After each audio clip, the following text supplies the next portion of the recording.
Hello friends, welcome back to my YouTube channel. So मग finally इतक्या दिवसापासून आम्ही ज्या सुवर्ण क्षणाची आज वाट पाहत होतो ना, तो क्षण अखेर आला. माझ्या बहिणीचं लग्न. खरं तर बघा ना, लग्न हे एकच दिवसाचं असतं, पण त्यासाठीची जी पूर्वतयारी असते म्हणजे किती आधीपासून आपण सर्वजण एक्साइटमेंटमध्ये अगदी उत्साहाने तयारीला लागलेलो असतो. नवरदेवाची ही लग्न मंडपामध्ये एंट्री झाली होती. मग एंट्री होताच माझ्या आत्यांनी त्यांना ओवाळून घेतलं. म्हणजे आमच्यामध्ये नवरदेवाचं स्वागत हे ना आत्याकडूनच केलं जातं आणि मग त्यानंतर मामाचा हात धरून नवरीला देखील लग्न मंडपात आणलं जातं. म्हणजे खरं तर कॅमेरामॅन जरी असले, म्हणजे फोटोग्राफर जरी असले, तरी मला ना माझ्या बहिणीच्या लग्नाचे म्हणजे छोट्यातले छोटे क्षण सर्व काही कॅप्चर करायचे होते. परंतु मग जेव्हा आपल्या घरातलंच लग्न असतं ना, तर या सर्व गोष्टी आपल्याला काही पॉसिबल होत नाही. मग माझ्या एका फ्रेंडने जे काही व्हिडिओ, जे काही क्षण म्हणजे फोनमध्ये कॅप्चर केले, त्याचाच मी हा आता व्लॉग बनवत आहे.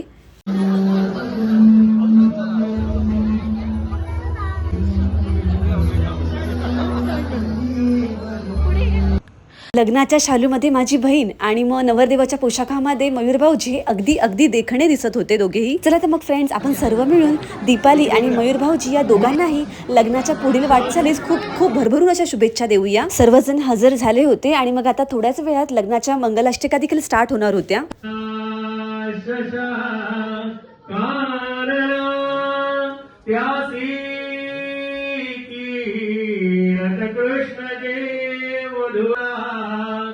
मंगलम शुभमंगल सावधान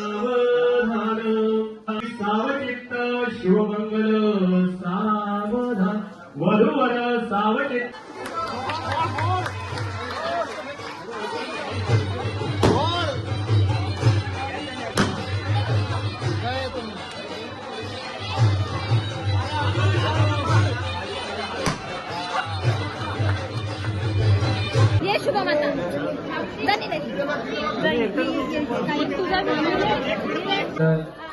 सुरू झालेला आहे.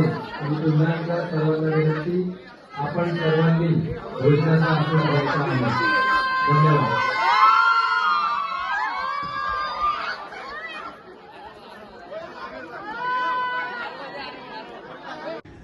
आता मग खरं तर ना, या नवीन जोडप्यांचे म्हणजे दोघांच्या लग्नाचे जेवढे जमतील तेवढे सर्व म्हणजे छान असे क्षण माझ्या फ्रेंडने फोनमध्ये कॅप्चर करायला ट्राय केलं. ईच अँड एव्हरी क्षण कॅप्चर करणं तर शक्य नसतं जेव्हा म्हणजे आपलं एखादं जवळचं लग्न असतं. आता मग लग्न वगैरे लागल्यानंतर पाहुणे मंडळींचं सर्वांचं जेवण वगैरे झाल्यानंतर आता तो क्षण येणार होता, जो क्षण म्हणजे प्रत्येक मुलीला असं वाटतं की आपल्या आयुष्यात कधी येऊच नाही, आपल्या आई वडिलांपासून दूर जाण्याचा क्षण. मनाच्या एका कोपऱ्यामध्ये नवीन संसार सुरू होण्याचा आनंद तर एका मुलीच्या मनामध्ये असतोच, परंतु दुसऱ्या मनामध्ये आपल्या आई वडिलांपासून दूर जाण्याची हुरहुर देखील लागलेली असते. सेम तशी सिच्युएशन मग माझ्या बहिणीची देखील झाली होती. म्हणजे खरं तर ना, आतापर्यंत ती कधीच मम्मी पप्पांपासून कुठेही एक क्षणही अशी दूर राहिलेली नव्हती. कधी गावाला वगैरे जरी आम्ही गेलो तरी पण ती मम्मी पप्पांबरोबर किंवा मग माझ्या बरोबर आम्ही दोघी एकत्र असायचो. विदाईचा हा जो काही क्षण आहे ना, तो कोणत्याच मुलीला वाटत नाही की आपल्या आयुष्यामध्ये यावा. परंतु काय करणार, जगाच्या या रीतीपुढे कोणी सुटलेलं नाहीये.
सोड आता सोड चला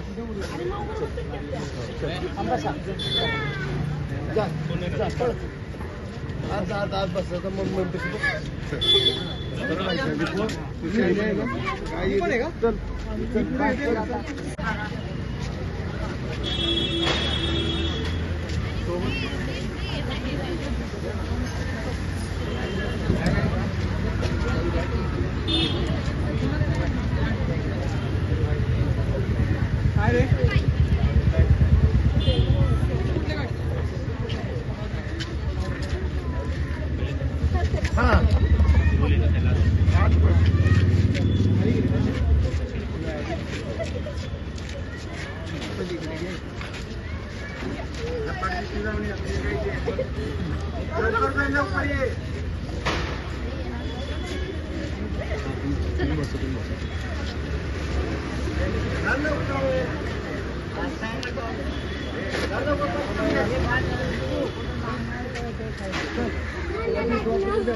स्वतःच्या मनावर आवर घालत मग आम्ही कसं तरी म्हणजे जड अंतकरणाने दीपालीची पाठवणी केली. आय नो हा क्षण कोणत्याच मुलीसाठी सोपा नसतो आणि मग तेवढाच कठीण हा क्षण मुलीच्या आई वडिलांसाठी देखील असतो. आय होप फ्रेंड्स तुम्हाला हा व्लॉग नक्की आवडला असेल. व्हिडिओ आवडल्यास व्हिडिओला लाईक शेअर आणि सबस्क्राईब करायला मात्र विसरू नका.